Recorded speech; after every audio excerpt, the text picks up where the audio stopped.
data dari berbagai macam bidang bisnis di seluruh Semarang, mungkin juga ada di luar dari Semarang juga, luar biasa.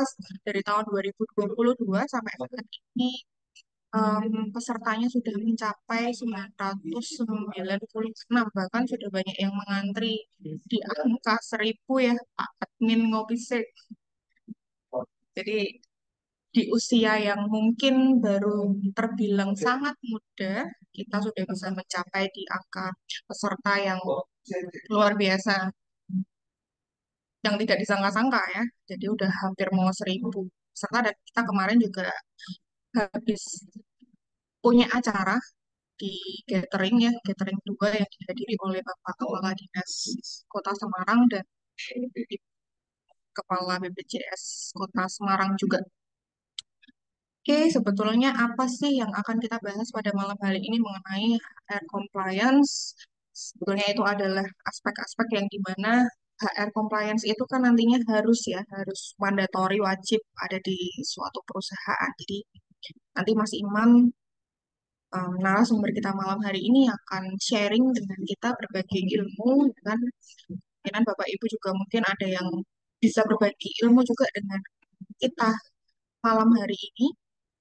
Oke, tanpa panjang waktu ya, Pak Imam, silahkan dimulai untuk memaparkan materi pada malam hari ini. Waktu dan tempat kita persilahkan. Cek, Bismillahirrahmanirrahim. Assalamualaikum warahmatullahi wabarakatuh.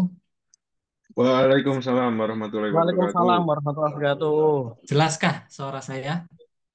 Atau kurang kencang? Jelas, jelas Mas, jelas. Sangat jelas Pak Imam. Oh, siap. Jernih, jernih. Aduh, ini judulnya ngopi sih, berarti harus ngopi dulu loh. Ini kopinya mana nih Mbak Elisa? Kopinya di rumah masing-masing, Pak. Masing-masing. Baik, terima kasih atas waktunya. Terima kasih Pak Mahe, Mbak Elisa. Terus senior-senior semua, udah banyak senior ini. Terutama atasan saya langsung Bu Winti Sugeng Rawuh, mohon arahannya. Nanti Malam, saya Pak dinilai nih. Imam. Monggo, monggo, sukses. Selamat malam Bu Winti, matur suwun. Selamat malam, Pak Mahe. Jadi kalau kayak di kuliah itu doktor, sorry S2 gitu kan ya, S2 lagi ngajar, sebelahnya ada profesornya gitu ya. Jadi nanti dinilai juga gitu. Kayak ujian ya, Pak Baik, ya. Jangan grogi loh, Pak Imam. grogi banget ini, dingin nih. Baik, terima kasih atas waktunya rekan-rekan semua yang saya hormati. Panggil saja Mas ya, Mas Imam gitu ya. Karena di sini masih muda-muda semuanya ini, termasuk Bu Inti sebenarnya juga muda loh. Karena gitu. Baik, saya izin share ya. Saya izin.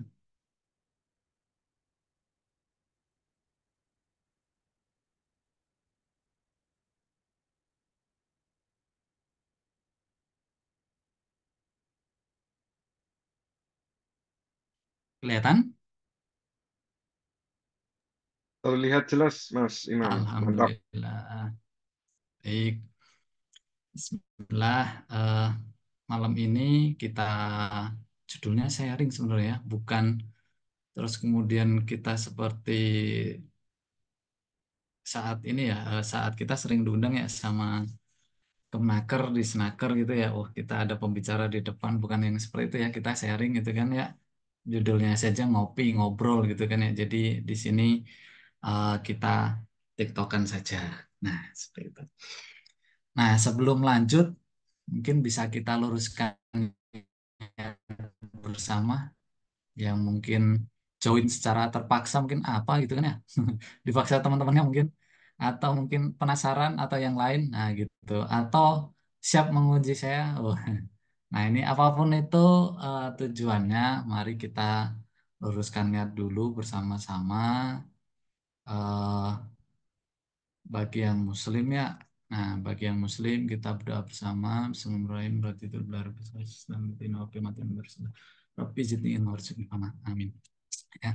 Jadi kita berdoa sama Tuhan kita masing-masing ya. Semoga kita ditambahkan ilmu dan diberikan pemahaman yang baik. Nah, ini apa ya, suatu rezeki yang sangat luar biasa gitu kan ya, ketika kita sudah niat belajar gitu kan, tapi ilmu nggak masuk-masuk. Nah, ini ada pertanyaan juga gitu kan ya, yang perlu kita evaluasi. Kalau kita banyak belajar tapi masih susah nangkep gitu kan ya. Nah, ini rezekinya beda-beda. Nah, tapi apapun itu, tetap ketika kita datang ke suatu forum gitu kan ya, nah mari kita luruskan niat kita ya. Mintanya ke siapa? Nah, mintanya ke Tuhan kita masing-masing ya. Bagi yang Muslim, jangan lupa berdoa minta kepada Allah. Gitu. Nah, ini ada yang kenal ya? Ada yang kenal? Siapa nih? Ada yang kenal nggak? Pak Habibie. Tahu tapi nggak kenal sih, Pak. Belum Wah, kenalan. siap. Sama, Pak. Saya juga tahu, Pak. Tapi kok belum pernah ketemu gitu ya? Saya tahu beliau-beliau nggak tahu saya tuh, Pak. Nah, ini saya mengutip dari kata-kata beliau gitu kan ya.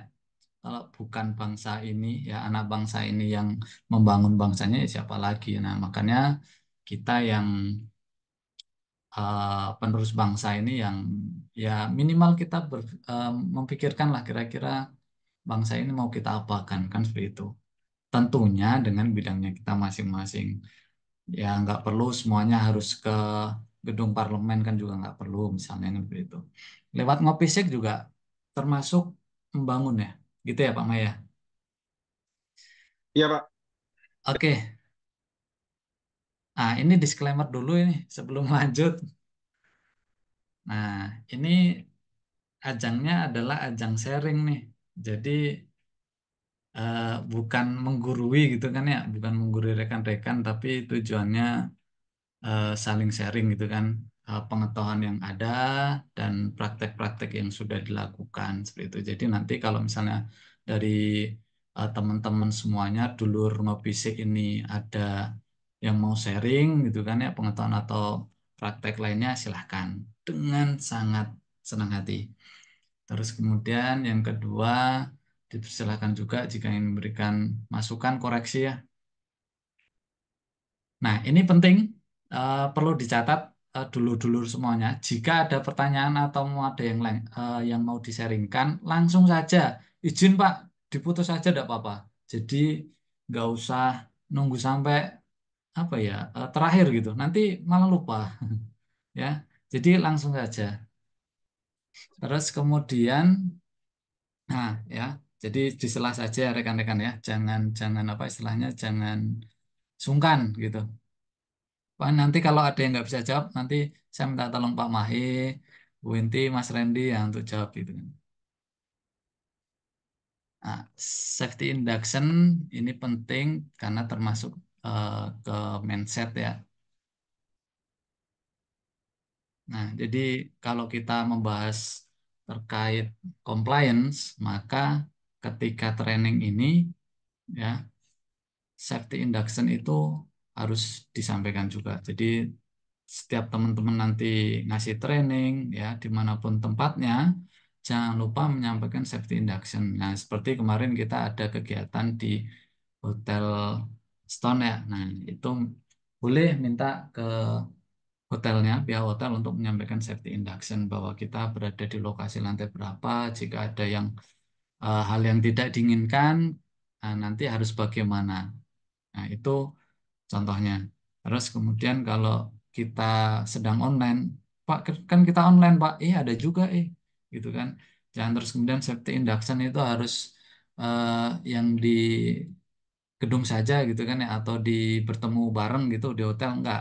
Ya, jadi online pun juga wajib ada safety induction.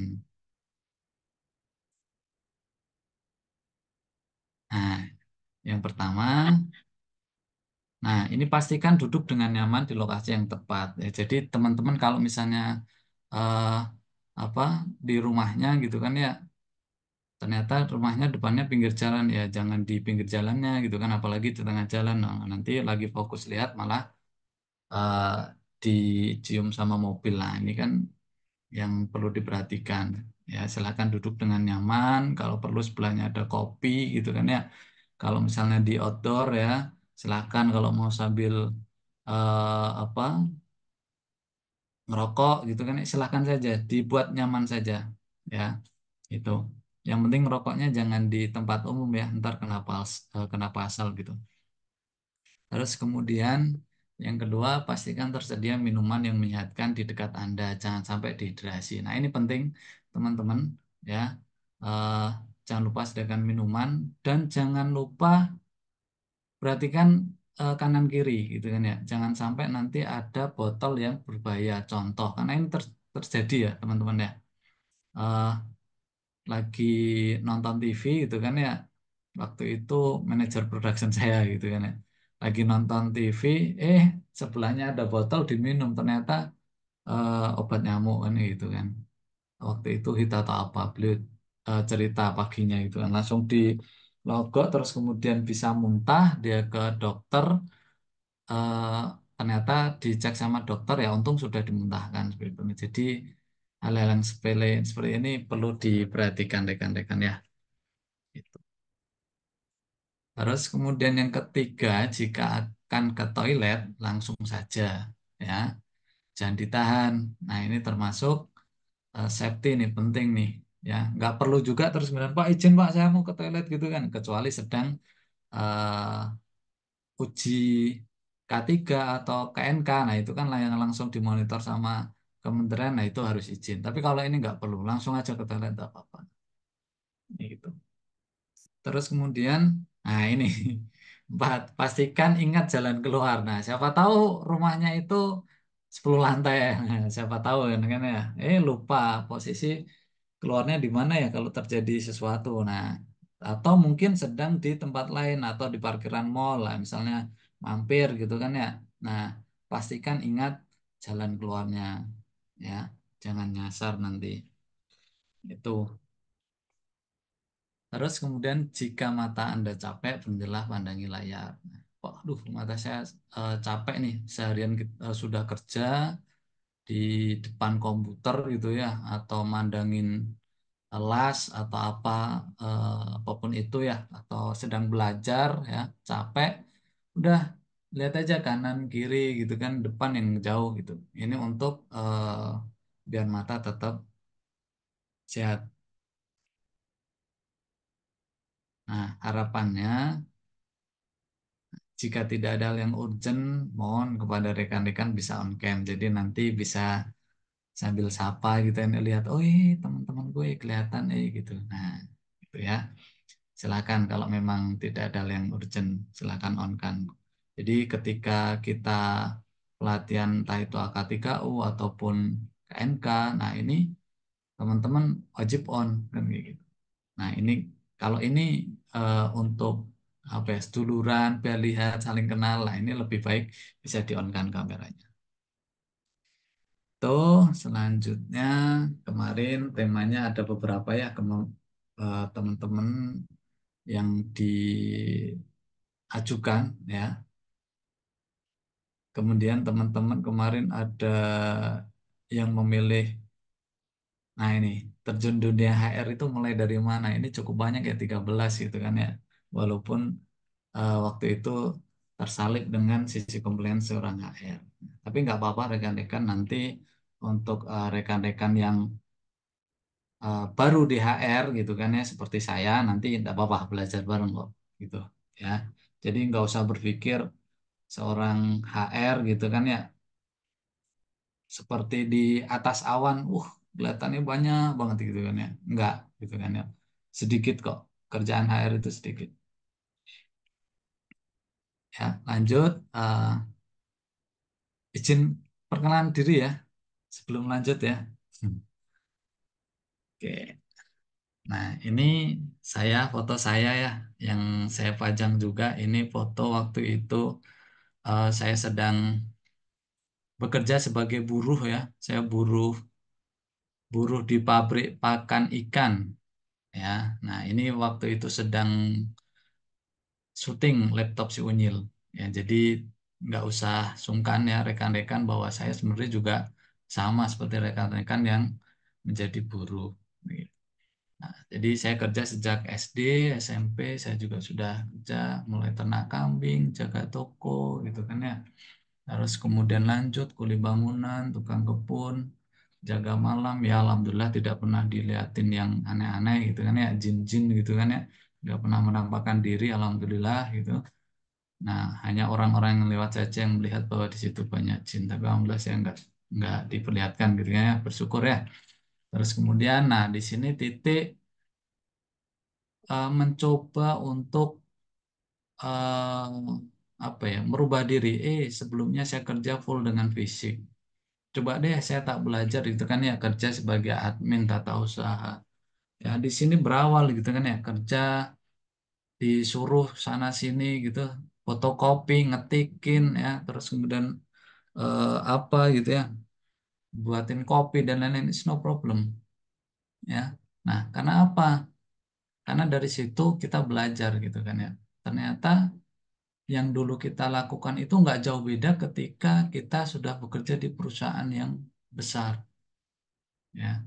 Jadi apapun itu yang bisa kita lakukan ya kita lakukan ya. Jadi untuk adik-adik jangan sungkan ya. Tukang kebun bersih-bersih cleaning service is no problem selama baik dan halal kan gitu ya. Nah, terus kemudian kuliah juga ini nyambi gitu kan ya, makanya kuliah saya mohon maaf gitu kan, jangan ditiru adik-adik ya. Dan kalau yang senior udah lulus gitu kan, kalau untuk adik-adik ini jangan tiru saya kuliah 7 tahun gitu kan. Nah, terus kemudian lulus ini yang sekarang ini manufaktur ketiga setelah saya lulus.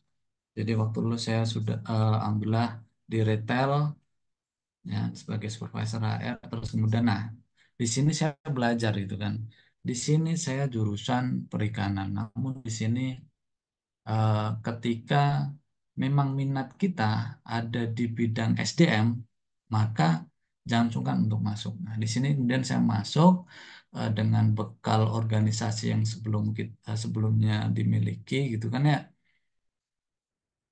sebagai BEM, sebagai HR. Nah, ini sebenarnya bekal bekal untuk bekerja gitu ya, bekal untuk bekerja. Nah, akhirnya ketika interview walaupun belum pernah di HR keterima di HR kan gitu, ada niatan, ada doa orang tua gitu kan bisa.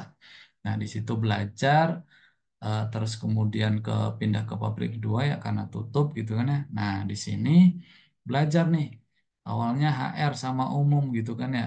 Nah HR mulai bikin baru nih karena pabrik baru juga gitu kan ya, pabrik baru yang notabene PMA juga gitu kan ya, sudah jalan setahun kira-kira. Nah di situ belum ada payroll harus bagaimana gitu. Nah di sini tidak apa-apa, mindset seorang HR atau mindset bagi kita yang bekerja ya, ketika memang di situ ada aduh kok berat, ada tantangan, justru itulah itu kan ya kita bisa kita melamar kerja di situ. Dalam artian ketika nggak ada yang susah atau nggak ada yang sulit, ya itu berarti bisa dikerjakan orang yang sudah ada kan gitu. Nah, karena sulitlah ya, disitulah ada kesempatan kita untuk bekerja. Ya, kita udah bekerja, terus kemudian ditambah lagi, JA urusin, legal urusin, K3 urusin dong. Nggak usah berpikir, tolak dulu, jangan. Ya, ini mindset sekali lagi, ini nggak, jangan apa istilahnya, jangan langsung ditolak. Selama memang bisa dipelajari, pelajarilah. Nah, di situ kita bisa belajar gitu kan, alhamdulillah di situ diberikan kepercayaan baru dari supervisor kurang lebih setengah tahun gitu kan ya, diberikan kesempatan sebagai manajer. Waktu itu waktu ownernya datang gitu kan ya dari Belgia.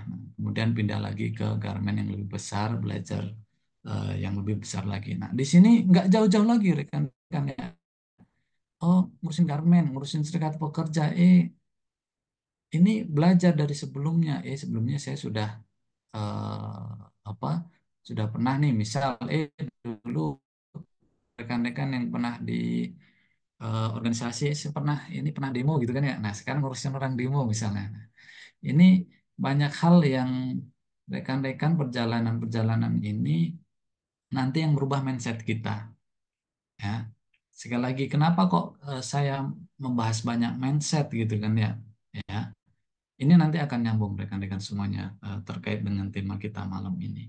Ya, sekali lagi apa yang saya sampaikan terkait dengan saya ini bukan apa, bukan hal yang perlu disombongkan gitu kan, ya. Tapi ini menjadi suatu percikan splash untuk teman-teman semuanya, rekan-rekan, entah itu rekan-rekan yang sudah bekerja atau mungkin ada yang belum bekerja gitu kan, atau mungkin keluarga, tangga, bahwa semuanya itu mungkin ya, dari cleaning service terus kemudian jadi manajer, ini nggak kepikiran gitu ya. Yang penting usaha aja rekan-rekan ya. Nah, usaha ini penting. Jadi waktunya ada kesempatan kita keciduk. Nah, kalau kita nggak siap ya nggak keciduk kan gitu ya. Oke, baik. Nah, doanya satu nih rekan-rekan, ini sama sekali lagi saya bicara tentang mindset gitu ya. Nah, ketika kita berdoa, ya Tuhan, minta tolong pekerjaan saya dimudahkan gitu kan ya. Berikan saya pekerjaan yang mudah gitu misalnya. Nah, apakah salah gitu kan? Enggak salah gitu. Enggak salah, tapi ini kurang tepat rekan-rekan. Sama ketika mungkin teman-teman punya usaha sendiri. Ya Tuhan, minta tolong saya diberikan order-order yang mudah gitu kan. Nah, akhirnya diberikanlah order-order yang mudah. Akhirnya harganya, misal nih dikasih order untuk membuat meja gitu kan ya. Order buat meja bagian mebel. Nah, ini diberikan order yang ini harga 100.000. Karena doanya mintanya yang mudah-mudah saja gitu kan ya. Secara tidak sadar di alam bawah sadar di situ berpikir bahwa mintanya yang mudah ya. Dan kalau misalnya ini menjadi bias laten, maka dia tidak siap untuk hal yang mungkin naik kelas gitu. Nah, ini yang bahaya. Jadi rekan-rekan mungkin bisa dibiasakan gitu kan. Apapun tantangan, yang penting ya Tuhan, saya berikan kemampuan gitu. Ya, kasih kemampuan saya. Mau dikasih ujian, oke siap kerjakan, diberikan kemampuan, lulus, kerjakan lagi, ada tantangan lagi, tambah kerjaan lagi. Udah nggak usah ngeluh gitu kan ya. Nah, kalau masih banyak ngeluh, nah ini saya sering kali gitu kan menyampaikan ke rekan-rekan bahwa ketika ada yang ngeluh, ya udah resign, titik gitu kan ya. Nggak usah pikir panjang, udah resign saja kalau memang udah ngeluh gitu. Ya. Pak, tapi gini Pak, ya udah resign. Kalau memang kamu mampu, kamu akan keterima di pabrik lain. Kalau enggak, ya sudah di sini aja kerja, mampukan diri kan gitu. Jangan terus kemudian dikerja menjadi di kerjaan toksik gitu kan ya. Toksik isinya ngeluh terus gitu ya, ngeluh kanan kiri gitu kan ya. Nah, ini jangan sampai. Kalau saya terbiasa fair, kalau ada yang ngeluh udah resign saja gitu. Nah, kan. Terus kuncinya apa gitu kan ya perjalanannya tadi. Nah, sekali lagi ini mindset rekan-rekan. Ya, terkait HR gitu kan, HR compliance gitu kan ya. Nah, di sini penting gitu kan ya untuk hard skillnya, eh, mulai dari rekrutmen, training ya, combine, dokumen kontrol, orang asing gitu kan ya, manpower planning. Nah, ini terkait kenapa di sini perlu skill ya, MPP-nya ini, manpower planning, ini terkait dengan compliance nanti ya. Skemanya ketika eh, kita sudah secara berkelanjutan gitu kan ya, kita sudah sudah patuh gitu kan ya. Nah, di sini ketika patuh, order turun sekian gitu kan ya, maka kita bisa ngatur orang ya. Nah, ketika kita tidak, kita sebenarnya sudah bisa menilai, kita tidak patuh nih, bayar besar gitu kan ya. Nah, bayar besar. Nah, jadi kemungkinan ke depannya, nah, maka order akan turun. Nah, ngefeknya ke manpower planning. Kita nggak bisa gitu kan ya. Kita sudah punya, anggap saja 5.000 orang. Nah, kita sudah punya 5.000 orang karyawan.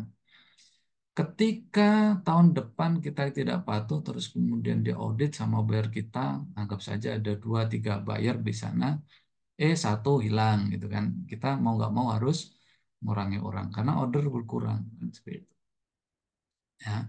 Nah, ini manpower planning ini sangat sangat sangat terkait dengan eh, apa? Dengan komplain ini tadi. hubungan industrial. Nah, ini apa ya, hal-hal yang sangat-sangat krusial gitu kan ya.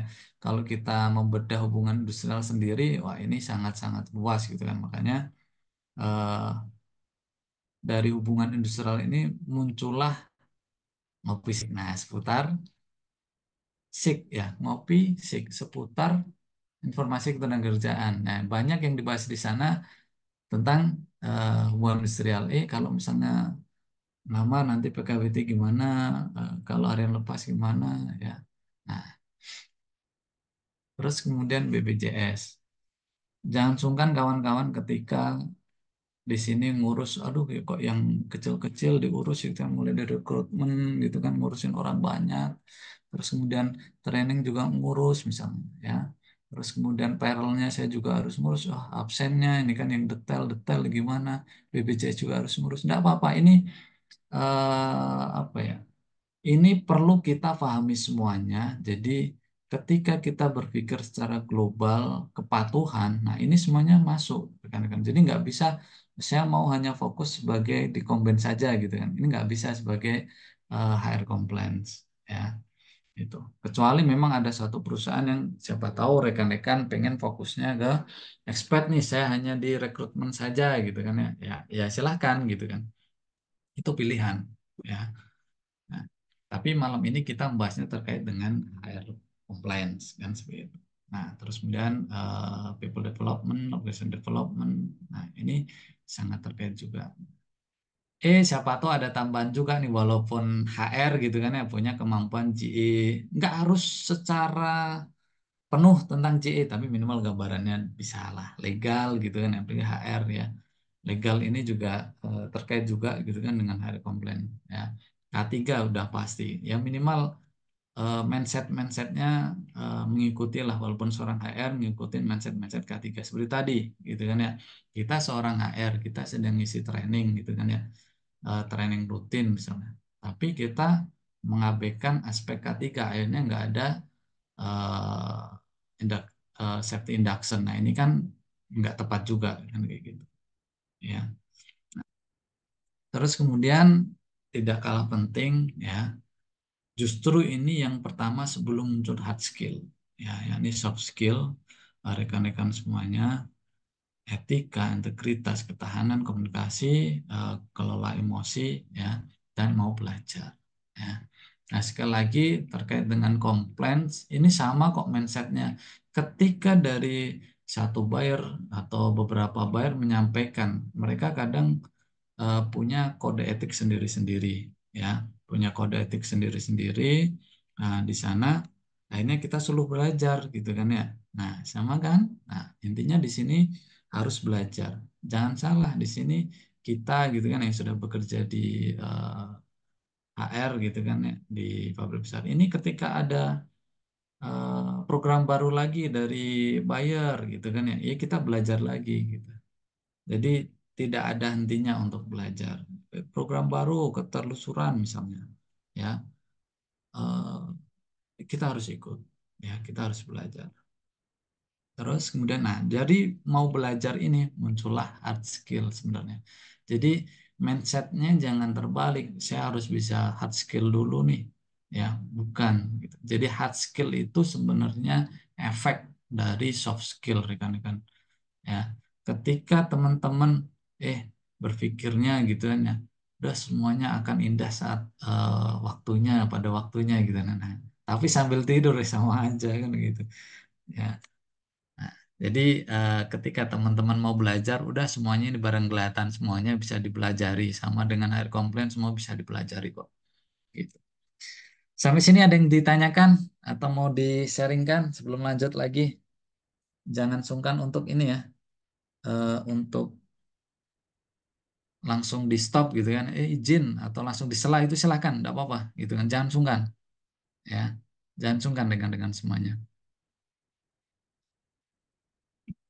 Nah, ini yang paling penting lagi rekan-rekan semuanya, apapun itu jangan sampai, sebenarnya ini sama sih, ini mindset sebenarnya, dasar dari komplain seperti ini kok ya.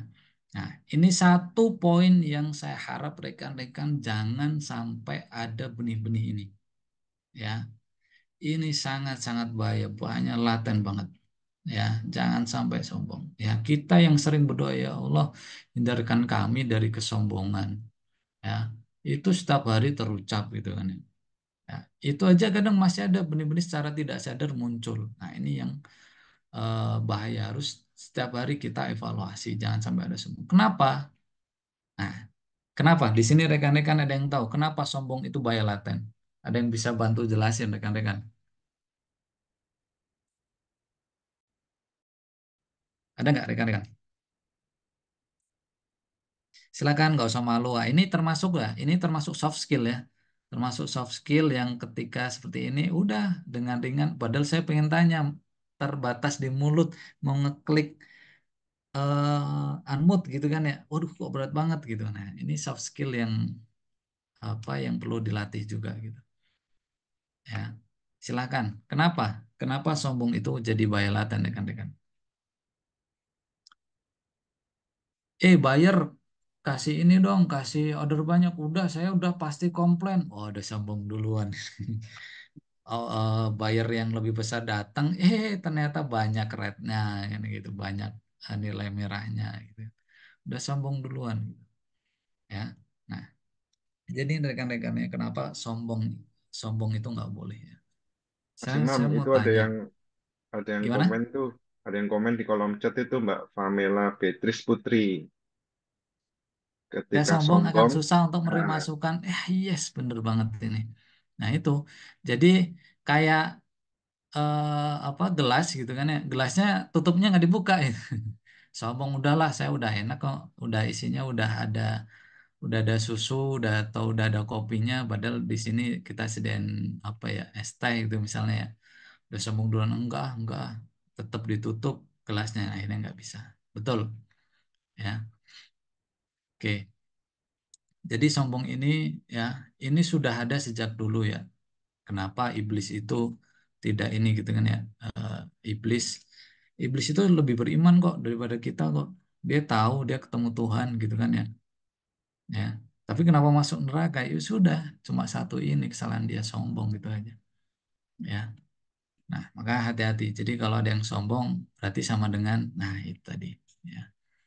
Itu bahaya laten. Saya juga pernah mohon maaf gitu kan ya, akhirnya harus memasukkan ke balik penjara orang yang karena ini tadi dia cerdas banget ya, cerdas, product knowledge-nya tinggi gitu, terus kemudian kerjanya juga cepat, tapi satu saya dia sombong, udah direktur udah gampang gitu ya. Nah akhirnya usut punya usut, nah temu deh gitu kan ya, akhirnya masuk ke pidana, masuk penjara. Nah ini bahaya banget. Baik, lanjut lagi rekan-rekan. Nah ini pertanyaannya, kenapa harus patuh rekan-rekan? Kenapa nih? Nah, tadi di depan udah ini ya, kita tiktokan aja itu kan yang ngobrol gitu ya. Nah, karena ini terkait mindset rekan-rekan. Kenapa harus patuh? Ada yang mau ini kasih chat atau open mic saja sebenarnya enggak apa-apa kok. Ya, boleh nih, Pak Ibu yang mungkin tahu nih kenapa harus patuh. Ada yang mau sharing mengenai HR compliance. Kenapa harus patuh ya, Pak Ibu? Kenapa? Untuk Oh, Pak nggak keamanan, perlu patuh. Sudah nggak usah dibahas kan gitu. ya, untuk Ya udah Izin nggak keamanan Pak usah dan Imam. dibahas. kenyamanan Siap. bersama. Ji, Pak Bapak. Imam izin mau Ji, menyampaikan ya. monggo, Nah, monggo, monggo. kalau dari sisi saya mungkin kenapa harus patuh, poinnya adalah kalau intinya kan kepatuhan itu diharapkan atau aturan itu dibuat untuk mencapai tujuan dari perusahaan ya. Jadi kenapa harus patuh agar tujuan perusahaan itu atau tujuan organisasi tercapai. Jadi kita minta semuanya jadi patuh. Kalau misalnya nggak patuh, berarti tujuan misalnya keuntungan atau apa kesejahteraan itu nggak akan tercapai. Begitu Pak Imam dari sisi saya. Siap, Pak Enggi. Minta tolong dibantu ya Mbak Elisa atau Pak Mahe gitu kan. Mungkin sambil di seleksi kira-kira nanti ada satu orang yang dapat souvenir dari saya siapa gitu kira-kira. Hmm. mantap. Oke, Siap Mas siap, Imam. mantap. Saya masih ada itu jaket atau kaos Nike atau Adidas gitu ya. Wow. Kalau Itu gitu saya, Pak, yang mau bertanya. Tidak itu berlaku untuk panitia ya. ada Mbak Evani itu Ya, yang dong. resen. Silakan Bu Eva Ya, nih. monggo, monggo. Siapa ada lagi? Sebelum lanjut nih, kita baru bahas dasarnya, belum masuk ke komplain padahal. Ya, gimana? Baik, terima kasih Mas Imam, Mbak Elisa. Siap. Ya, izin menjawab, kenapa harus patuh? Sebenarnya kalau saya lihat, ya, kalau kita itu patuh, satu, itu sebenarnya kita melawan diri kita sendiri yang lebih banyak itu egonya yang utama. Dan efek sampingnya setelah itu, kalau kita patuh itu sama seperti tanah liat yang mudah sekali untuk dibentuk jadi sesuatu bentuk yang indah nantinya. Itu aja. Terima Siap. kasih. Siap, Bu Fani. Jawabannya luar biasa loh ini loh. Oke, siap. Jadi gini, tadi Pak Hengki menyampaikan agar ketika kita patuh, maka kita bisa apa ya, mencapai tujuan perusahaan. Nah, gitu ya. Ini poin rekan-rekan. Ini poin. Nah, pertanyaannya, apakah semua perusahaan itu tujuannya ke sana? Nah, gitu kan. Wah, ini ada yang resen ini. Habib Randy. Oh, siap, siap. Silakan, silakan. Izin Pak Imam, mohon maaf Siap, ini diizinkan. kameranya agak sedikit trouble ini. Oh, Mohon maaf. siap. Ini saya Besok mungkin izin, dibelikan Mbak Elisa. berharap siapa tahu dapat souvenir yang kameranya bagus.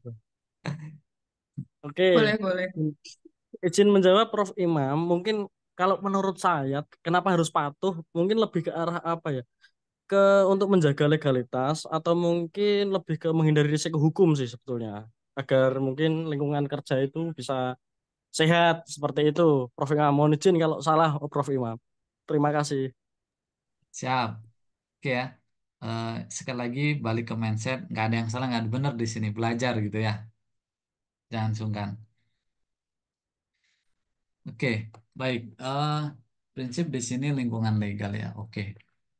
Saya mau kembali ke yang ini tadi, mindset terkait yang disampaikan Pak Henggi, bahwa ketika kita patuh, kita akan sesuai dengan tujuan perusahaan. Nah, ini poinnya gitu kan ya. Apakah tujuan perusahaan itu ke arah sana?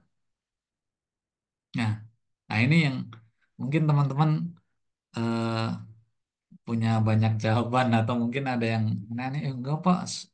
Atau bahkan ada pabrik yang justru sebaliknya. Oke lah ya, lanjut dulu deh ya, kenapa harus patuh. Patuh itu sendiri ya, ini pun saya tanya nih ya, ini saya tanya ke KBBI gitu. Patuh itu apa gitu ya. Ya, karena saya pernah belajar gini, saya pernah belajar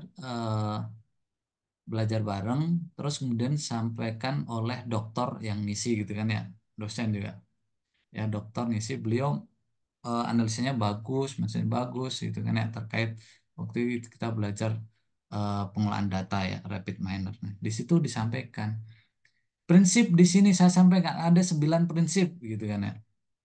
Ya, tapi jangan diterima mentah-mentah ya rekan-rekan. Prinsip yang pertama, jangan tanyakan hal yang bisa dijawab oleh Google. Oke, siap. Prinsip yang kedua apa, Pak? Prinsip kedua, jangan tanyakan apa yang bisa dijawab oleh Google. Yang ketiga, sampai ke sembilan ternyata jawabannya sama.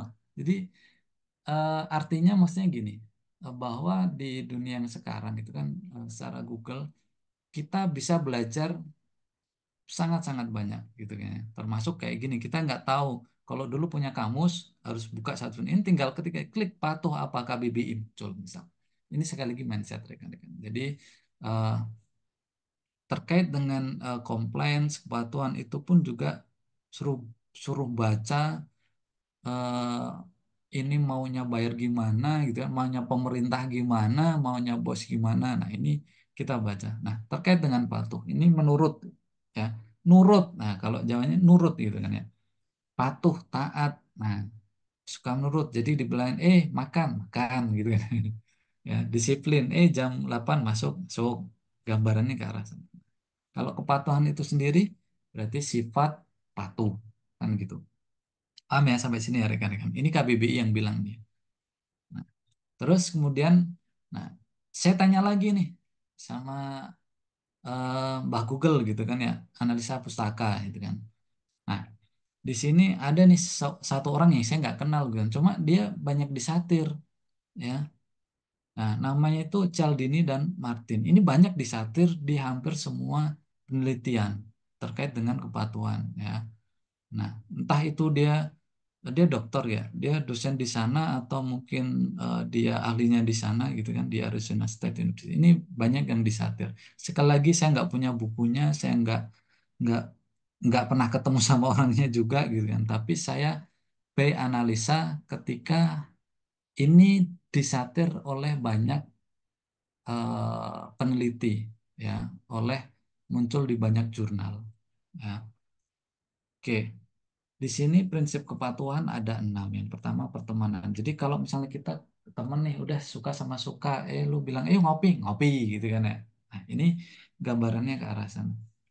Ya, komitmen. Nah, kalau kita sudah seperti sama-sama komitmen, contoh gitu, sama calonnya gitu kan ya, kita akan komitmen minggu depan ya, kita nikah gitu kan ya. Nah, maka eh jangan tidur malam, jangan kurangi ngerokoknya gitu kan ya. Terus kemudian jangan minum lagi. Mohon maaf mungkin yang sebelumnya minum gitu ya. Nah, ini ada kepatuhannya akan muncul ya. Nah, terus kemudian kelangkaan. Aduh, jarang banget ini barangnya jarang. Akhirnya ya sudahlah gitu kan ya. Jadi tahu ya mungkin dengan supply dan demand gitu kan ketika memang langka maka orang akan berebut. Terus kemudian ada timbal balik ya. Ya mungkin ini banyak yang di sana gitu kan ya. Tak kasih proyek tapi nanti saya berapa persen? Sorry. Gitu kan ya. Aduh musim-musim ini musim-musim sensitif gitu kan ya. Nah ini muncul. Terus kemudian validasi sosial. Saya akan patuh. Contoh misalnya ada brand-brand yang besar. Ya misalnya ada brand-brand yang besar anggap saja yang di Indonesia itu kan. Oh Eiger, dia secara validasi sosial udah bagus ya, udah banyak dipakai misalnya. Kita akan lebih mudah untuk patuh. Ya. Terus kemudian punya otoritas. Yang bilang presiden loh ini. Nah, misal seperti itu. Jadi ini 6 poin ini sekali lagi ini saya tanya ke Mbak Google berdasarkan ini ya yang banyak disatir di penelitian gitu. Jadi kalau misalnya nanti teman-teman ternyata ada yang fokus di sini, apa yang saya sampaikan kurang tepat, silahkan dikoreksi, nggak apa-apa. Oke ya. Baik. Nah ini kalau terkait dengan kepatuhan sebenarnya banyak jurnal kok efeknya itu positif gitu. Jadi ketika perusahaan patuh maka ke terhadap terhadap productivity ya terhadap engagementnya itu meningkat ketika perusahaan itu patuh. Ya sekali lagi ini muncul di penelitian ya rekan-rekan ya. Karena saya belum meneliti sendiri makanya kita pakai eh, penelitian yang sudah ada. Nah, sebelum lanjut, rekan-rekan, ini ada yang tahu ini apa? Permainan apa ini? Engklek nih. Yang tadi di luar pulau namanya apa ya? Tadi ada yang Makassar atau Palembang tadi? Sulawesi Kalimantan. Oh, Kalimantan malah. Kalimantan mana nih? Dulu saya di Pontianak. KKN saya di Pontianak gitu. Jampung Singkawang. Gunung. Tamplak Meja namanya. Oh, nggak tahu deh. Ini apa ya namanya? Apa tadi namanya? Engklek. Nggak yang di luar pulau apa tadi? Nah, Dampu Gunung. Dambu Gunung. Oke, oke. Bagus, bagus. Nah, ini kira-kira kalau dari merah langsung ke hitam, ya, misalnya nih, merah ke hitam, merah kotak pertama, terus kemudian eh, ke hitam, tapi jalannya biasa tanpa satu kaki gitu, boleh nggak? Nggak boleh. Nggak boleh. Atau mungkin udah jalan biasa aja langsung ke gunung hitamnya gitu, boleh nggak kira-kira? Kalau ada paman boleh. Kalau ada- Tidak boleh. Nah, jadi prinsip di sini dia punya cara mainnya sendiri ya nggak? Nah, terus selanjutnya, ada yang tahu ini? Ini bus Trans Semarang gitu. Ada yang pernah naik? Aduh, saya orang Semarang belum pernah naik. Aduh, mohon maaf ya, Pak Mai. Gitu. Nah, ini bis Trans Semarang, Jakarta juga ada, Jogja juga ada, gitu kan ya. Nah, di sini ada koridor masing-masing, ya kan? Ada koridor 1, 2, dan selanjutnya. Di sini sudah ada jalurnya masing-masing.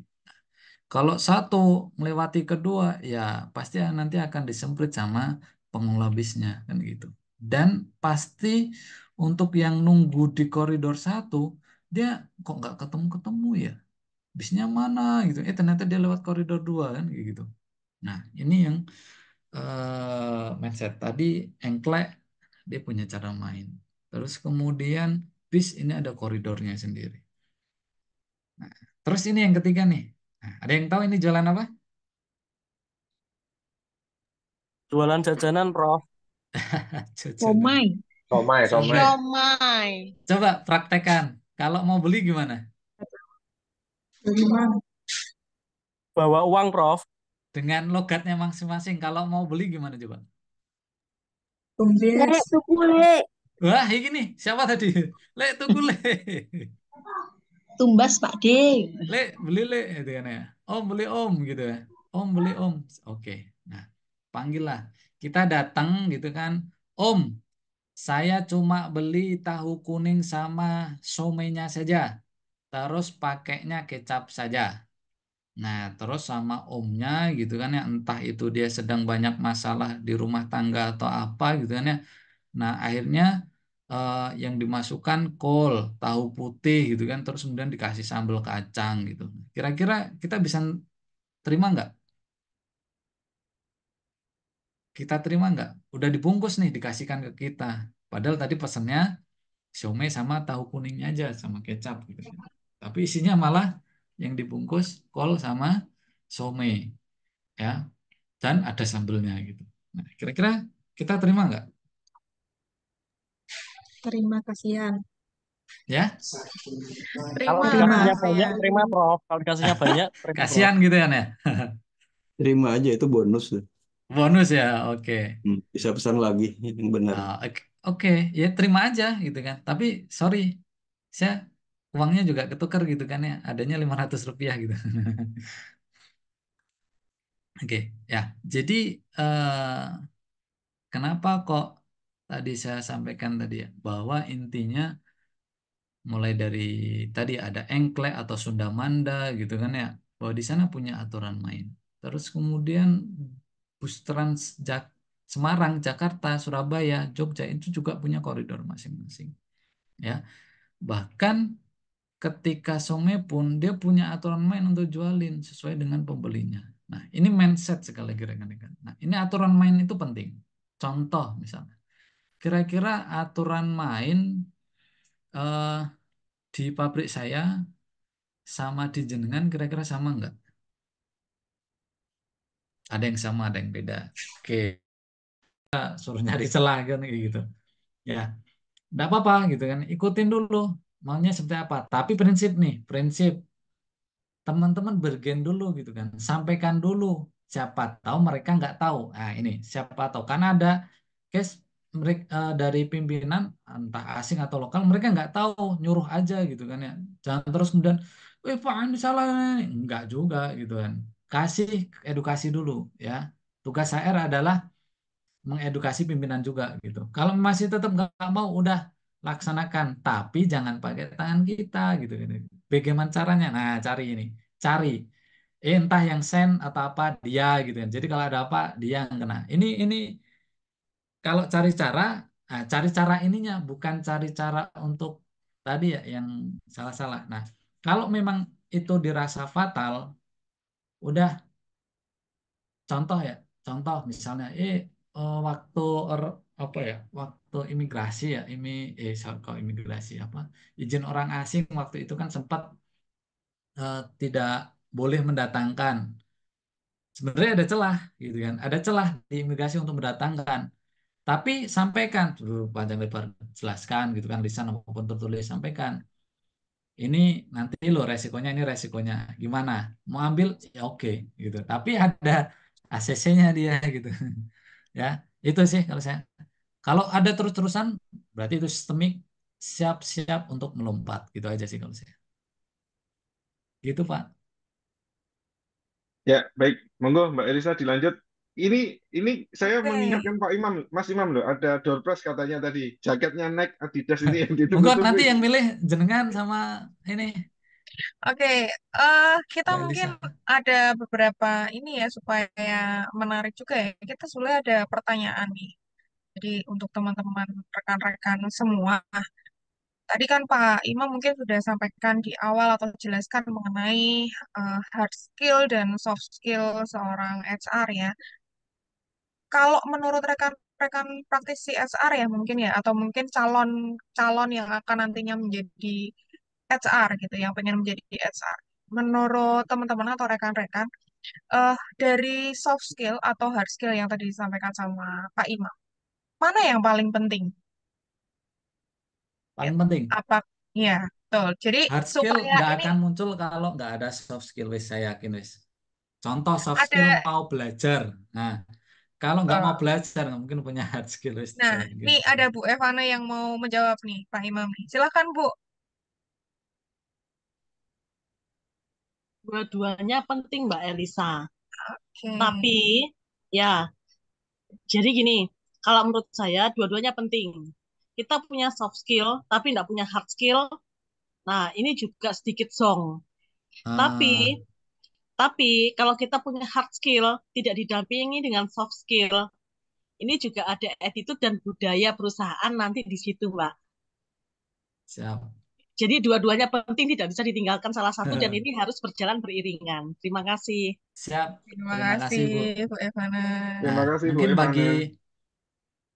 bagi kita Wawa yang sudah senior mungkin hal seperti itu dua-duanya penting itu hal yang enak didengar gitu. Tapi bagi orang-orang muda dua-duanya penting, bingung Bu langsung kan gitu. Makanya kadang saya sering menyampaikan bahwa udah soft skill lebih penting. Contoh misalnya hard skill. Ini menurut saya nggak ada yang benar nggak ada yang salah gitu kan. Ini menurut saya sekali lagi.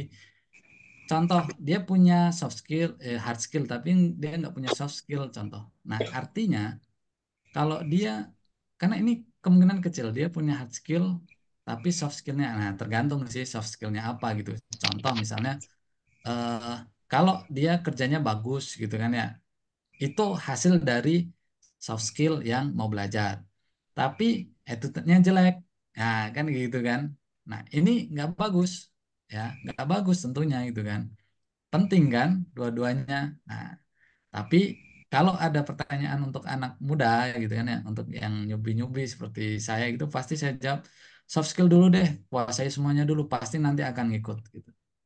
Gitu sih kalau saya sih. Oke, Matur itu suwun. ada Pak Wemby juga Wah, siap senior. boleh menyampaikan pendapatnya Pak. Monggo Pak. Siap senior, monggo monggo monggo. Salam senior. Malam kakak, malam kakak senior. Eh, siang senior. Siang. Ya ini Siang terus ini. sebagai aja sebagai anak baru saya. Ya nggak buat saya bagi anak baru dua-duanya nggak penting. Yang penting itu satu mental, yang kedua attitude. Lah mau punya sertifikat seaper segunung selemari kalau dua itu nggak dapet ya mati aja sudah RD Betul, cuma ya kan. betul, betul. Mau kita mau punya sertifikat awareness ISO, punya sertifikat apa BNSP, Air Manager, HR apa itu sampai GM sampai direksi, lalu punya sertifikat apa itu yang non apa non non gelar, nah itu juga seperti apa dan HRP dan sebagainya. Tapi kalau kita tidak punya mental dan attitude ya selesai sudah, mending nggak usah jadi HR, jadi Siap, admin aja. siap. Satu begitu. Atur nuwun. Oke, oke. Siap, terima kasih Matur senior. Siap, suwun siap. senior. Masuk, Mantap. masuk, masuk. Oke. Ada lagi mungkin yang Ini mau ada berpendapat pertanyaan tertulis bagaimana mengembangkan soft skillnya soft Pak. skill-nya Pak? Nah, belajar, nggak usah berpikir yang luas-luas overthinking gitu kan ya. Udah belajar dari manapun, dengan teman, dengan keluarga, latihlah gitu kan. Kalau memang Muslim, bagian Muslim, dari yang kecil-kecil, contoh ya, contoh nih, buang sampah sembarangan, jangan sepelekan gitu kan ya makan dengan tangan kanan duduk yang kecil-kecil nanti akan terbiasa mindset soft skillnya akan muncul. Maka secara tersendiri akan, ketika di komunikasi, cara ngomong yang baik di tim seperti apa, belajar, nggak ada cara lain. Minta wangsit, terus kemudian tapa berata nggak akan muncul gitu. Belajar komunikasi dari manapun itu. Stay tune, misalnya salah satunya stay tune di Mopisik, banyak belajar seperti itu. Ya, itu. Monggo Pak Yusuf. Ya, izin menambahkan Pak Bu, mungkin ini apa dari sisi saya gitu ya sebagai Ya, seorang advokat gitu ya. Jadi waktu itu saya pernah pendidikan advokat tahun 2015. Ada satu pesan yang saya ingat dari ketua umum kami, Bapak Profesor Dr. Otto Hasibuan. Ada dua kuncinya untuk menjadi advokat yang berhasil. Ini nasihat beliau gitu kepada kami, para junior-junior gitu pada saat itu. Yang pertama, skill, artinya pintar gitu ya. Tapi yang kedua, yang tak kalah pentingnya adalah dapat dipercaya. Jadi termasuk juga dari sisi HR, tidak hanya dari sisi sebagai lawyer, karena HR ini kan tidak munafik gitu ya, kita ini ada di kaki perusahaan betul. gitu. Itu fakta kehidupan gitu. Jadi kita tidak bisa berpura-pura mengatakan kita ini di kakinya serikat pekerja, tapi kita di kakinya perusahaan. Itu fakta kehidupan. Betul. Artinya kita juga perlu dapat dipercaya oleh owner, oleh direksi, layaknya lawyer yang perlu menjaga kepercayaan dari klien. Karena ketika kita pintar, punya skill segala macam, baik itu hard maupun soft, tapi kita tidak bisa dipercaya, jatuhnya kita jadi penjahat. Itu nasihat beliau waktu itu. Tapi kalau kita misalnya eh, dapat dipercaya tapi kita tidak menguasai skill, ya mohon maaf kita hanya bisa disuruh-suruh aja, jadi pesuruh aja seperti itu. Terima kasih. Betul. Nggak ada skill, nggak jadi lawyer nanti Pak ya. Oke, mungkin Siap. apa namanya nih? Saya ganti topik tadi. Saya ada pertanyaan, pembaca pertanyaan menarik nih. Hilang ya, sudah hilang ternyata di punya saya nih. Oke, Siap. mungkin ada mungkin dari rekan-rekan atau praktisi HR yang ingin men-share tantangan pada saat menjadi HR untuk perannya sebagai HR compliant ini seperti apa dan bisa dikasih tips and tricksnya mungkin yang sudah dilakukan tuh, ketika ada masalah. Oh, ini ada yang tanya nih. Kak Cinta. Randi. Oh, sorry. Nanti monggo, lanjut dulu. Lanjut dulu. Siap. Ini ada yang tanya nih Kak Randi apa tadi? Bagaimana menjadi seorang HR yang tangguh, Hmm. Pak Imam? Tangguh nggak tangguh itu wang sinawang gitu kan ya. Jadi nggak satu, sebelum seperti itu nggak perlu lihat ke atas gitu kan ya. Nah, prinsip lihat yang di depan pekerjaan kita seperti apa, itu lakukan dengan sebaik-baiknya. Jadi secara tidak langsung maka nanti rekan-rekan berangsur-angsur akan menjadi tangguh, belajar, bekerja, beribadah. Ini hari ini kita bekerja, selesaikan dengan baik gitu kan ya, belajar, pelajari apa untuk berkembang, beribadah mau seperti apapun kita, hanya apa ya, butiran debu itu kan ya di hadapan Gusti Allah kan, kayak gitu. Ya, gitu sih. Mungkin tadi lanjut, mungkin ada yang mau share Itu mengenai senior Pak tantangannya. Wimbi. Om Wimbi. Oh, Pak Wembi. Oh ya, sorry. Izin lagi. Ya, Siap. mungkin ya sharing saya banyak banyak belajar dari Mas Imam kalau mengenai compliance, Mbak, dan teman-teman karena memang perusahaan tempat Mas Imam bernaung saat ini memang compliance-nya termasuk yang bagus dan ketat. Tetapi juga apa ya? Kadang itu kita terbentur dengan policy owner, budgeting segala macam. Yang disampaikan Mas Imam tadi bahwa kadang kita sebagai HR itu mau nggak mau Betul. cari cara bagaimana caranya supaya comply kan begitu. Ya, walaupun kadang cara tersebut tidak sesuai dengan hati nurani dan dengan iman kita, ya bagaimana lagi. Tapi alangkah kita lebih berdosa kalau sampai tidak comply dan kemudian bayarnya pending order, sekian orang di PHK, lah kita lebih berdosa. Kalau kita yang berdosa sendiri kan kita masih bisa minta ampun tuh. Nah, tapi kita berdosa sama berjamaah, minta ampun cara gimana? Aduh, Ya kan? berat itu. Ya berat kan? Iya. Ya maka itu cuma saja kita mau nggak mau berdosa lah. Itu Pilihan ada ya. cari cara itu harus, nggak mungkin nggak, itu pasti ada. Karena standar. Contoh ya, berapa banyak perusahaan yang memiliki compliance terbaik di Indonesia yang hari ini sudah nggak ada, sudah nggak eksis. Banyak, banyak sekali. Padahal comply, full comply. Tapi kukut. Nah, untuk apa compliance-nya? Selesai kan? Betul, betul, betul. Banyak Ya, yang kukut banyak. Ya, betul kan? betul-betul. Nah, sekarang kita mau bilang compliance itu kontainer susah tuh lewat Yaman. Mau bagaimana? Harus muter ke Afrika sana, di Afrika banyak Somalia. Ya sampai kita ngirim tentara angkatan laut ke sana ke Somalia untuk mengawal kapal-kapal kontainer kita. Terus compliance kita untuk apa? Kita Jadi ya geser memang jadi AL saja. iya, dia angkatan laut aja sudah. Ya memang harus harus kadang kita harus jadi bunglon ya Mas Imam ya. Jadi bunglon kadang harus, ya ibaratnya kok kata kata politisi senior itu ya, kadang ya nggak enak di hati harus dimakan lah. Itu kan kunci jadi Ditelan ya, hati. Pak ya. Ya bukan ditelan toh Mbak, dimakan Mbak. Mungkin nggak Hmm, enak aja harus ditelan tok, ditelan tok kan siap, masih gila ya, gitu. Harus dijarus sampai perut Mbak. siap, siap, Pak. Itu Mungkin Mbak. Pak Alkomi bisa memberikan sharingnya Pak mengenai HR compliance nih. Tadi sudah sempat on cam, boleh on cam kembali. Teman-teman rekan-rekan HR menunggu nih Pak. Iya, ini Nah, menunggu. Pak Alkomi. Selamat malam, Pak narasumber. Pak. Alhamdulillah. Selamat Selamat malam. malam. Aduh, saya lagi makan burger nih. Jam jam 10 malam makan burger ya. Sungguh Demi cocok. Istimewa. menikmati ya Pak. Itu Sambil sebab menikmati. bagian, itu kan bagian dari sepak kompla ya Pak.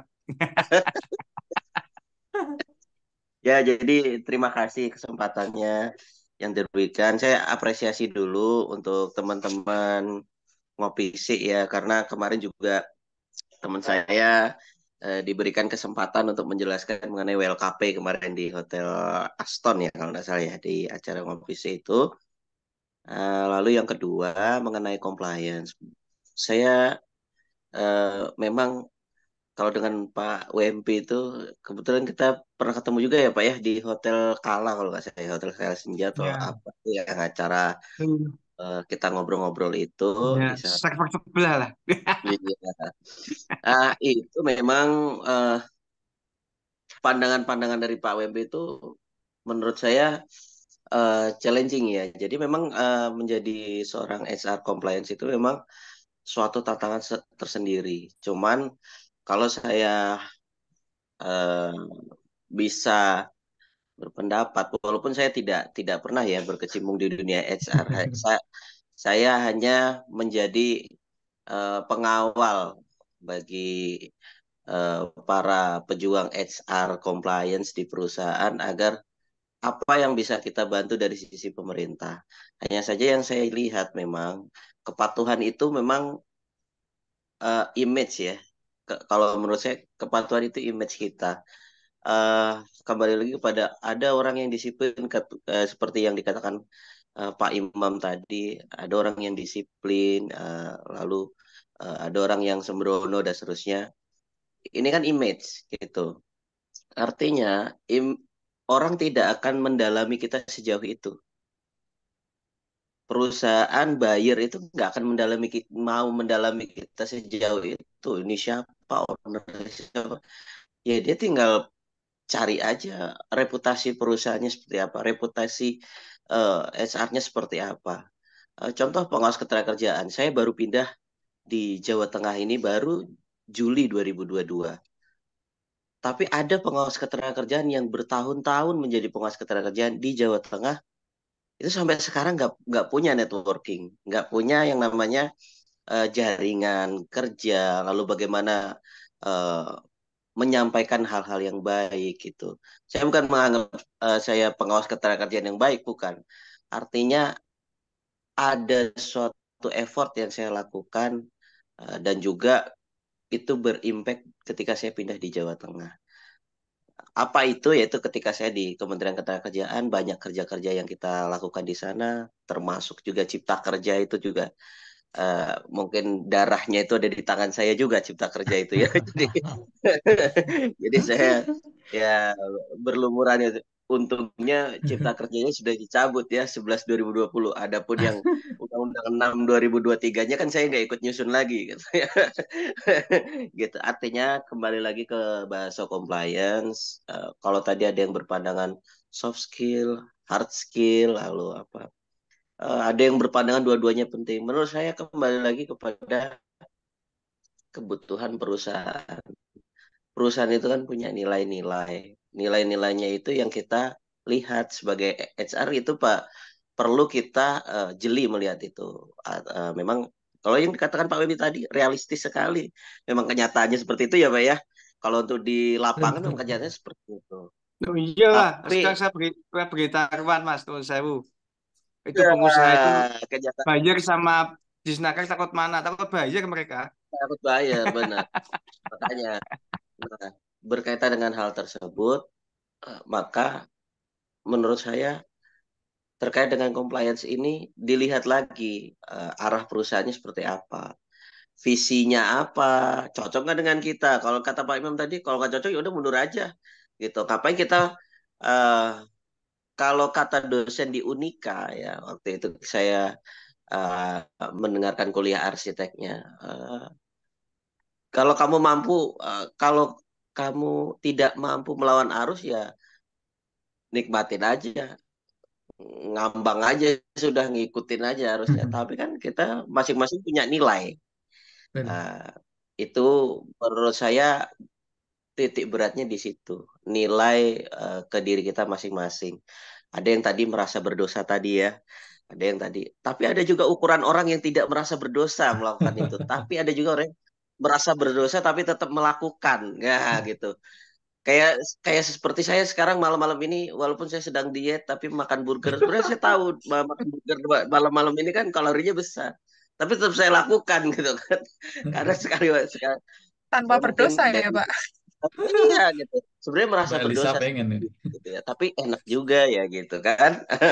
Artinya kita manusia biasa, Bapak Ibu sekalian. Compliance juga manusia. Jangan dihilangkan aspek manusianya. Nanti Iya. nggak jadi manusia gitu kan.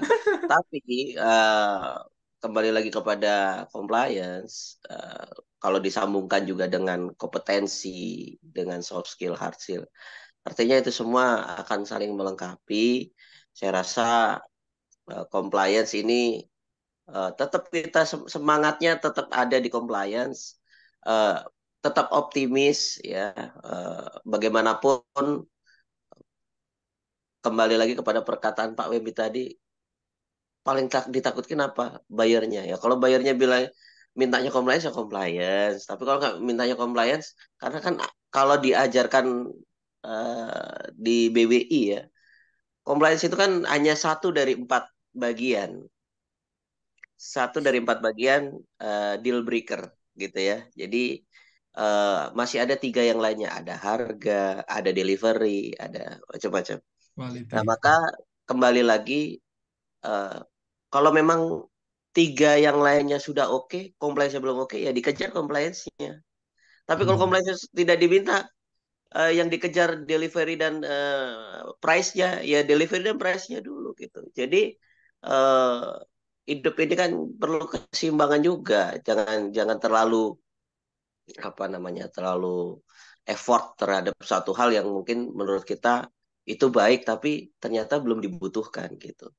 Kira-kira itu sih menurut saya. Jadi pandangan saya terhadap HR compliance ini eh, sangat bagus ya, sangat bagus, sangat positif dan juga saya tetap dukung rekan-rekan kalaupun butuh, kalaupun butuh di perusahaan misal, Pak, saya sudah angkat tangan untuk melaksanakan compliance di tempat kerja, tolong datang ke sini. Nah, itu tolong datang ke sini untuk mengawal compliance saya. Nah, itu mungkin juga bisa dilakukan karena Bawa beberapa buku perusahaan, hijau. ya, Namanya sistem call soccer ya, Pak. ya, jadi bermain ini ya, bermain sandiwara gitu ya, pura-puranya pengawasnya datang ke situ gitu ya untuk melakukan sidak. Nanti itu semua bisa dipelajari di lapangan, matang di lapangan, jam terbang dan seterusnya. Kenapa bisa eh, kasus besar seperti di TikTok viral itu bisa selesai, tapi akhirnya berulang lagi? Kenapa bisa kasus lembur jam molor itu bisa terjawab, bisa ketemu, walaupun dari BWI tidak bisa menemukan? Ya karena memang itu ada ada tekniknya, ada jam terbangnya dan seterusnya. Kira-kira itu kalau memang niat di compliance, kita juga perlu lihat eh, area kita. Jangan jangan hanya berpatokan pada suatu pandangan. Kalau saya sih tetap kembali lagi di mana apa tadi, dijunjung tadi tuh, di mana bumi Bumi dipijak di situ dipijak. langit dijunjung, ya gitu. Kurang lebihnya itu yang bisa saya berikan pandangan. Terima kasih. Ya, terima kasih banyak, Pak Omi. Terima kasih. Oke, berhubung nih waktu sudah menunjukkan pukul 10 nih. eh Ini aja disepakati kayaknya Pak, Mbak Elisa, ada yang masih resen ini. iya, Ini oke. gimana? Mau lanjut Gimana enggak nih? ini? Mau lanjut? Tapi yang Sampai Satu, pasti satu. sampai subuh enggak dipastikan apa-apa isi katanya. isi daftar hadir ya. Materi sudah kami share, terus kemudian form daftar hadir juga sudah kami share. Nggak apa-apa, kalau itu sudah diisi daftar hadir sudah aman. Kalau mau masih dilanjut, jangan khawatir. Eh, Zoom kita ini sampai 1 hari ini, sampai malam nanti. Monggo, Bu Siap. Aulia. Unlimited ya, Pak ya? Nah, limited. Luar Monggo. biasa. Lanjut sampai sahur. Besok libur, aman. Yang libur. Udah berani. Sing Siap. prei, Lanjut, Kak sing Aulia. ora prei ya monggo. Monggo, Bu Monggo. Aulia, silakan. Mohon izin sebelumnya, perkenalkan saya Aulia. Saya ingin sedikit bertanya, saya seorang newbie di dunia compliance, Bapak Ibu. Jadi Seorang saya apa? sedikit uh, newbie, baru Oh, baru saja nyobi. di compliance. Iya. Saya ingin bertanya kepada Pak Alkomi tadi mengenai sisi kemanusiaan ya yang sebelum Pak Alkomi. Terus saya uh, bertanya-tanya, bagaimana sih peran dan etika profesional seorang compliance dalam menjalankan aspek keadilan, namun tidak meninggalkan sisi kemanusiaan. Terkadang kan kita sebagai compliance itu dianggapnya kaku atau kurang toleran terhadap kemanusiaan gitu, meskipun yang kita lakukan itu sudah sesuai dengan berusaha sesuai dengan peraturan undang-undang begitu. Itu saja. Terima kasih. Oke, terima kasih. Bagaimana ya menjaga kemanusiaan itu? Ya, memang compliance tugasnya itu. Contoh saya seperti saya sharing aja ya. Jadi saya sharing pengalaman saya sebagai pengawas ketenagakerjaan ke berbagai perusahaan. Ketika saya menjadi compliance-nya negara gitu ya, dalam hal ini perusahaan. Ketika saya datang ke perusahaan itu, perusahaan bilang, ketika saya tanya, sudah ada PP belum, LKS Bipartit belum, PKWT sudah ada belum, terus K3-nya bagaimana, dan seterusnya, jawabannya belum semua. Jangankan itu Pak, ini aja nunggu order aja kembang kempis kan gitu kan. Nah, lalu jawaban saya apa, Bapak sekalian? Jawaban saya simple. Ya Bu, Pak, kalau begitu dilanjutkan dulu usahanya. Ya, compliance itu butuh biaya, itu kan? Compliance butuh biaya, butuh tenaga kerja. Iya, logis saja. Kalau misal saya tetap paksakan, ya, kalau misalnya saya tetap paksakan ini harus bikin, itu tidak akan bisa. Yang ada saya nanti diprotes gitu. Pernah terjadi sekali ada perusahaan-perusahaan yang protes kepada kami karena ketika kita lakukan pemeriksaan, dilakukan nota pemeriksaan, Pak, saya kan perusahaan baru, belum dilakukan pembinaan kok sudah diperiksa dan seterusnya. Padahal pembinaan menurut Permenaker 33 2016 itu artinya secara luas, tidak hanya dilakukan oleh pengawas ketenagakerjaannya, bisa juga dilakukan oleh unit kerja pengawasan ketenagakerjaan di tingkat pusat, daerah dan seterusnya. Kembali ke masalah compliance ya, menggunakan naluri kita ya, kita juga kan compliance itu saya pernah dengar teman-teman saya yang jadi compliance dari brand maupun dari third party gitu ya. Bahkan ketika mereka ini turun ke perusahaan saja, itu sudah ada SOP-nya kalau yang dari brand itu. Salah satunya dari merek terkenal itu, mobilnya harus menghadap ke pagar dulu. Ketika terjadi temuan apa-apa supaya bisa langsung cabut gitu kan. Artinya tidak disandra oleh pihak perusahaan dan seterusnya. Kita juga harus memikirkan keselamatan kita juga gitu ya. Keselamatan dalam hal apa? Dalam hal karir, dalam hal keselamatan secara fisik, secara mental gitu ya. Kalau kita memang tidak kuat, merasa tidak kuat dengan tekanan kompleks yang dianggap memang kaku. Dan memang seperti itu. Kompleks itu memang tugasnya menjadi kaku, bukan tugasnya menjadi lentur gitu. Kalau yang menjadi lentur itu tugasnya seperti tugasnya marketing, sales, itu tugasnya lentur. HR itu termasuk yang menjadi tugasnya lentur karena dia harus menjadi uh, penyeimbang di perusahaan walaupun sebenarnya untuk mencapai tujuan perusahaan. Tapi untuk compliance, kalau compliance-nya lentur juga, lalu bagaimana? Siapa yang akan menegakkan lagi gitu kan? Ya baratnya seperti benang itu supaya dia berhasil masuk ke lubang jarum itu ya harus dikakukan dulu gitu. Sehingga bisa kita tahu nah proses mengkakukannya atau proses memasukkannya itu atau proses menggolkannya. Ini kan ada berbagai macam teknik pendekatan gitu ya. Ada yang tadi katakan Pak Imam tadi, serikat pekerja itu bisa kita manfaatkan loh tadi. Ya, minjem tangan. Misalnya kalau bahasa Inggrisnya itu kan napuk nyilih tangan kan gitu kan. Nah, kayak gitu. Tanpa bolo. Nah, kan gitu bahasa bahasa Inggrisnya. Jadi permasalahan compliance ini memang nggak perlu dibuat rumit. Memang awalnya kepatuhan ya berarti ada aspek-aspek ya aturan main tadi ya, aturan regulasi norm kalau bahasa uh, pemerintahnya itu NSPK, norma standar kriteria dan prosedur itu semua dipatuhi oleh compliance gitu, diusahakan dipatuhi oleh perusahaan compliance. Maka itu KPI-nya compliance. Kalau kita berusaha melenturkan itu berarti KPI kita nanti turun. Kita boleh melenturkan itu dalam hal soft skill kita penerapan compliance-nya. Tapi untuk hard skill kita tidak boleh lentur untuk compliance. Yang boleh lentur itu soft skill kita, misal cara mengkomunikasikan, Pak ini K3-nya belum, itu bagaimana cara? Itu kan soft skill namanya. Tapi kalau misalnya, Pak ini Undang-Undang 170-nya kita artikan berbeda saja, Pak. Kita tafsirkan berbeda saja. Nah itu berarti hard skill-nya lentur. Nah ini yang keliru. Gitu. Tapi memang beberapa aturan memang bisa dilenturkan gitu ya. Contohnya misal mengenai hubungan kerja dengan hubungan kemitraan seperti itu ya.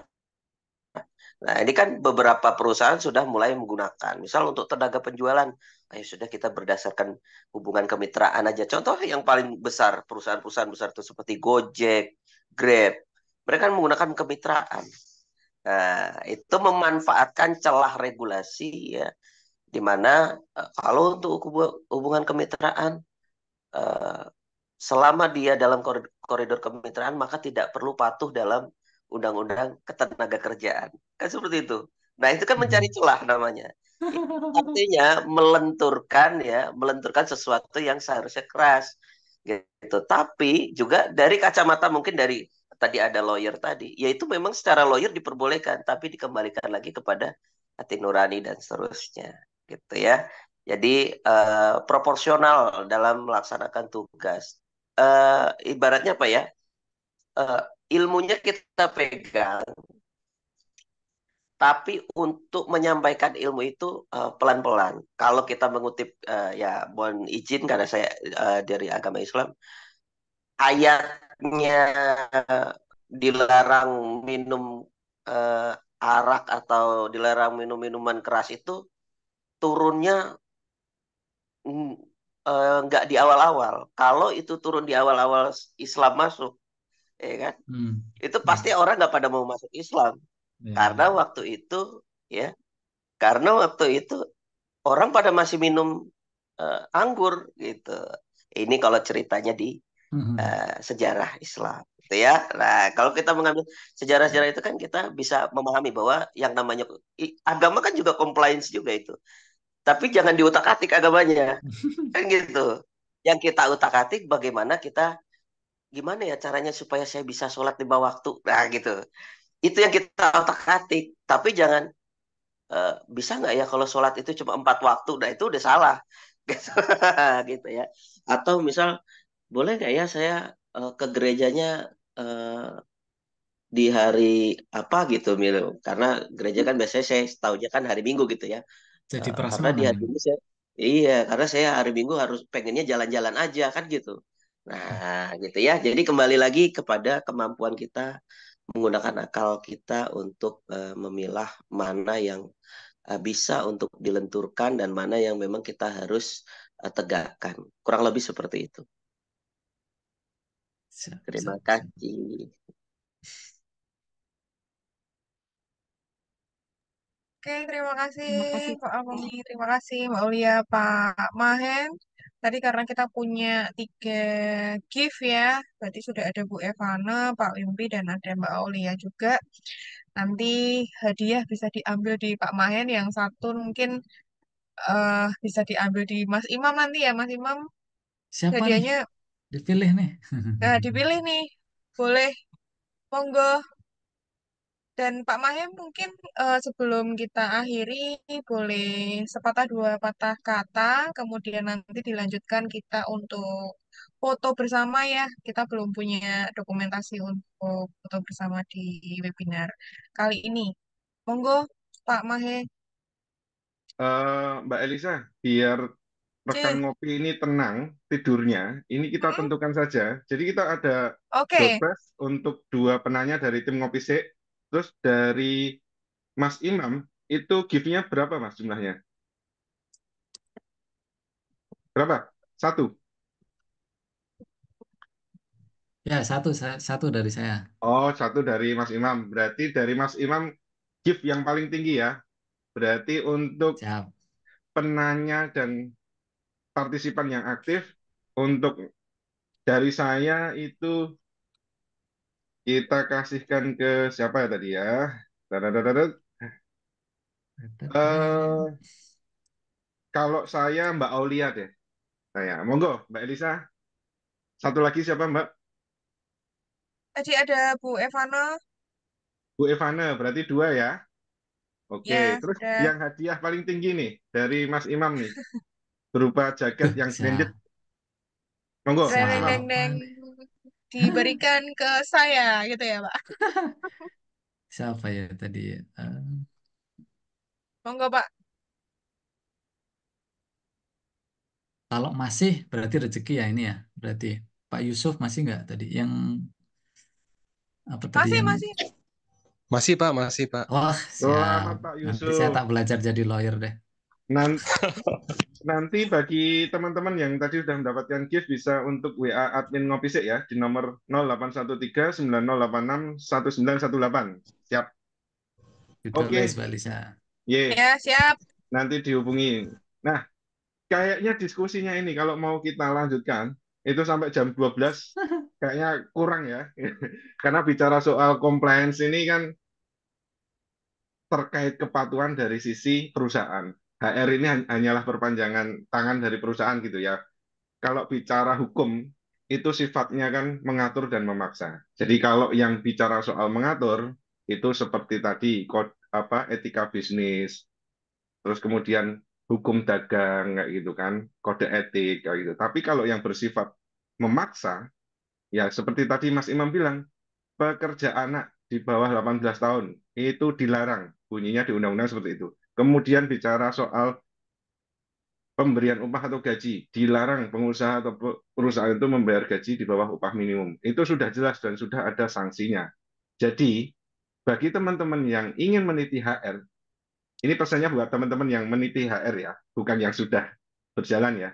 Itu kalau memang sudah passionnya ada di HR, ya ayo kita titik karir HR ini dengan baik karena bicara soal compliance itu sudah jelas dan itu sifatnya mandatori. Artinya akan ada kewajiban di situ untuk pemenuhannya. Dan jangan sekali-sekali, ini saya bicara soal sebagai mediator hubungan industrial, jangan sekali-kali jenengan melanggar walaupun dengan alasan bahwa owner yang menggaji saya segala macam. Tapi bagi saya kembali ke pribadi, saya jadi ingat sebuah quote dari Pramudia Anantatur itu yang dia menyampaikan di buku Bumi Manusia ya, tetralogi itu, dalam hidup kita cuma satu yang kita punya, yaitu keberanian. Kalau tidak punya itu, lantas apa harga hidup kita ini? Jadi kembali lagi, soal bicara HR putih, HR hitam, atau mau abu-abu, itu menjadi pilihan bagi pribadi masing-masing. Kalau Pak Alkomi tadi menganalogikannya dalam agama, gitu kan, bahwa Rasul diutus beserta kitabnya itu memang menjadi guidance untuk keselamatan kita di akhirat kelak. Nah, pemerintah membuat aturan undang-undang itu pun filosofinya juga sama, agar dari pihak perusahaan pun juga tetap bisa patuh, selamat, produktif, terus berkelanjutan, tumbuh, dan dari sisi pekerja, hak dasarnya terpenuhi. Karena tadi amanat undang-undang, setiap warga negara berhak mendapatkan penghidupan dan pekerjaan yang layak bagi kemanusiaan. Seperti itu, ya, Mas Imam dan Pak Alkomi, matur suwun, Om Bempi, dan tadi Pak Hidayat Atur. Mufti, terus Mas Yusuf juga yang memberikan insight. Hari ini kita diskusinya sangat menarik. Mungkin nanti kita akan lanjut diskusi lagi dengan webinar series berikutnya. Dan kalau Pak Alkomi berkenan nanti bisa menjadi pemateri utama, Pak. Gitu, kita siap berkolaborasi, ya. Gitu, nggih. Siap. Kita Itu foto dulu, saja Pak. dari saya. Oh, foto dulu. Monggo, Mbak Elisa. Bisa di Tadi screenshotkan. sudah ngubungi Mbak Elisa belum? Sudah, nanti kita akan catat ya, Tiga-tiganya? Pak. Pasti sudah ada form Oh, registrasi kan? Jadi nanti bisa kita tracking. iya, takutnya kalau nggak ngisi. Berarti resiko ya, kalau nggak ngisi. Oke, Oke, oke, oke. kita boleh foto mungkin dibantu screenshot dong. Boleh on cam semuanya. Ada 3 slide.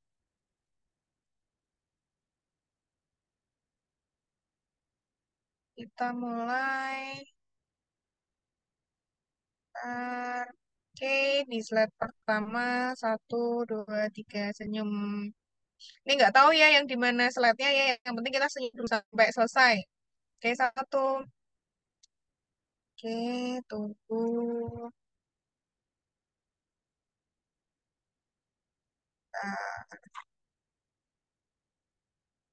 Yang kedua,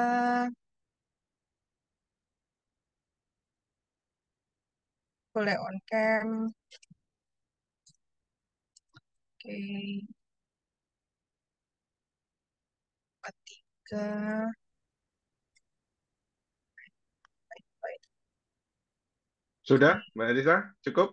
Bentar, yang terakhir, Pak. Oke, siap. Banyak men ya?